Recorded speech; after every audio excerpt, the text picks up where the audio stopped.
বাংলাদেশ দলের জন্য ম্যাকাই টেস্টটা ভুলে যাওয়ার মতো একটা ম্যাচ হলেও শরীফুল নাম লিখালেন ইতিহাসে।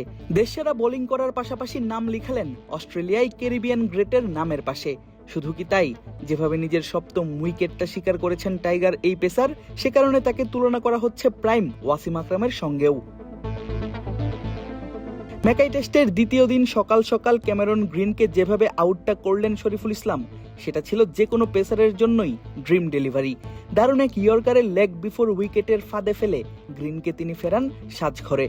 আর পঞ্চগড় এক্সপ্রেসের বলে পুরোপুরি পরাস্ত হয়েই মাটিতে পড়ে যান অজি এই ব্যাটার। আর তখনই লাইভ টিভি কমেন্ট্রিতে ভেসে আসে অস্ট্রেলিয়ান সাবেক ক্রিকেটার ব্র্যান্ডন জুলিয়ানের ভয়েস।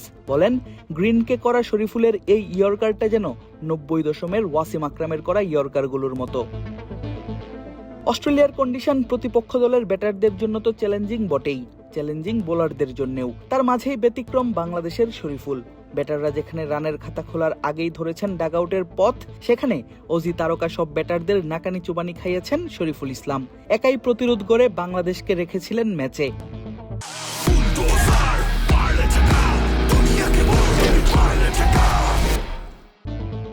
ম্যাকাই টেস্টের প্রথম দিনই শরীফুল শিকার করেছিলেন 6 উইকেট, যেটা ছিল অস্ট্রেলিয়ার মাটিতে টাইগার যে কোনো বোলারের জন্যই টেস্টের সেরা বোলিং ফিগার।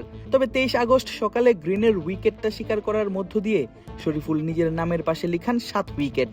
এতেই তিনি নাম লিখান ওয়েস্ট ইন্ডিজের গ্রেট কার্টলি অ্যামব্রোসের নামের পাশে। সেই 1993 সালের পর অস্ট্রেলিয়ার মাঠে কোনো সফরকারী বোলারের 7 উইকেট নেয়ার ঘটনাও যে এটি।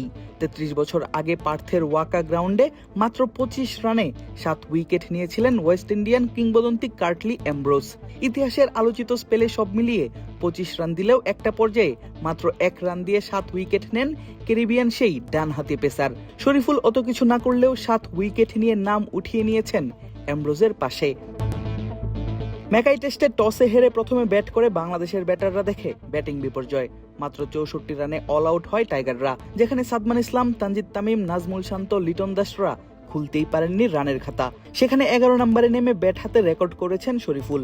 ইনিংসে কোনো দেশের হয়ে সর্বোচ্চ রান করেছেন 11 নম্বরে নামা কোনো ব্যাটার, এমনটা টেস্টের 150 বছরের ইতিহাসে এর আগে দেখা যায়নি আর কখনো। এরপর বল হাতে 15 ওভার করে মাত্র 48 রান দিয়ে শরীফুল শিকার করেন 7 উইকেট।